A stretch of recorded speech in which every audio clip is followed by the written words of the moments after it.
Ellie si gajah cilik yang suka membantu. Hai teman-teman kecil, hari ini kita akan bertemu dengan seekor gajah kecil yang luar biasa bernama Ellie.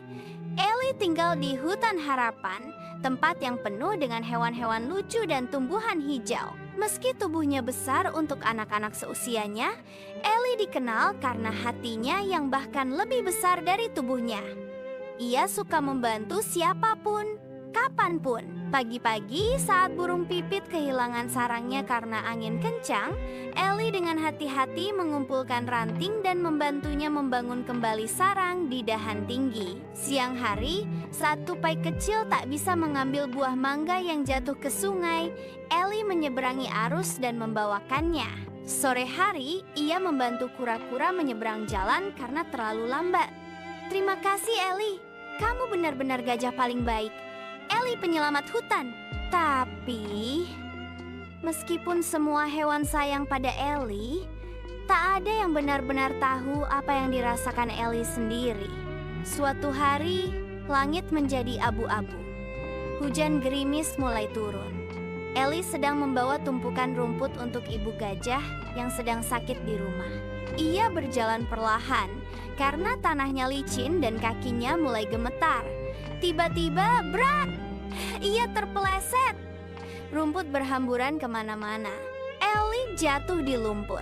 Lututnya tergores. Ia menatap sekitar dan mulai menangis. Aku sakit. Ia melihat burung pipit lewat. Pipit, bisa bantu aku? Serunya. Tapi Pipit sibuk menata bulu dan hanya berkata, "Maaf Ellie, aku harus kering dulu sebelum basah." Ellie menunduk. Lalu datang Rusa. "Rusa, kamu bisa bantu aku bawa rumput?" Rusa menggeleng. "Aku buru-buru Ellie, maaf ya." Ellie mulai menyadari, saat ia butuh, tak ada yang membantu. Meski sakit dan sedih, Ellie bangkit perlahan. Ia mengumpulkan rumput satu persatu dan berjalan pulang sambil menahan sakit. Ia tahu ibu gajah membutuhkannya, dan ketika ia sampai di rumah, ibu gajah tersenyum. "Terima kasih Ellie, kamu memang anak yang kuat." Ellie hanya tersenyum kecil meski hatinya masih perih. Keesokan harinya hujan turun deras. Sungai di hutan harapan meluap, air mulai masuk ke desa hewan. Banyak rumah kecil tergenang air. Para hewan panik, Pipit basah kuyup, rumah tupai hampir roboh, dan kura-kura terjebak di dalam lumpur. "Bantu, tolong!" Tapi semua bingung, harus mulai dari mana? Lalu, terdengar suara berat tapi lembut. "Ayo semua, jangan panik. Kita bisa selamatkan ini bersama." Itu suara Ellie. Meski masih luka, Ellie berlari ke arah sungai. Ia menggunakan tubuh besarnya untuk menahan arus, membuat bendungan dari batu dan kayu. Ia mengangkat hewan-hewan kecil ke tempat tinggi. Ia menggendong kura-kura dan Pipit sambil berjalan di air. "Pegangan ya, kita ke bukit."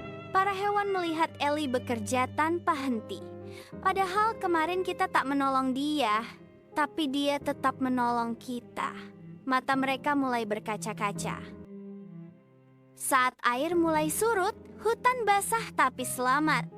Para hewan berkumpul. Mereka menatap Ellie si gajah cilik yang terbaring lelah di bawah pohon. Tupai maju duluan. "Maaf ya Ellie, kemarin kami tidak menolongmu." Burung Pipit menyusul. "Kebaikanmu terlalu besar dan kami lupa membalasnya." Rusa menunduk. "Kami akan lebih perhatian mulai sekarang." Lalu mereka membawa daun-daun besar untuk selimut Ellie. Pipit bernyanyi lagu pengantar tidur, kura-kura menyiapkan minuman hangat dari akar jahe. Dan malam itu, untuk pertama kalinya, Ellie merasa benar-benar disayangi. Ending scene, hari cerah kembali. Matahari bersinar cerah. Ellie bangun dengan senyum lebar. Ia tidak sendiri. Kini, semua hewan sadar bahwa kebaikan tidak boleh dibalas dengan diam. Karena saat satu kebaikan diberikan dengan tulus, dunia akan menjadi tempat yang lebih hangat dan penuh cinta.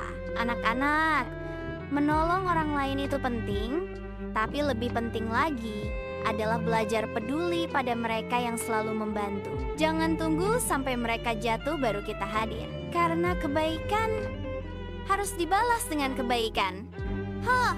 Kalau kamu suka cerita ini, yuk bantu channel ini dengan cara like dan subscribe Hikmah Cerita.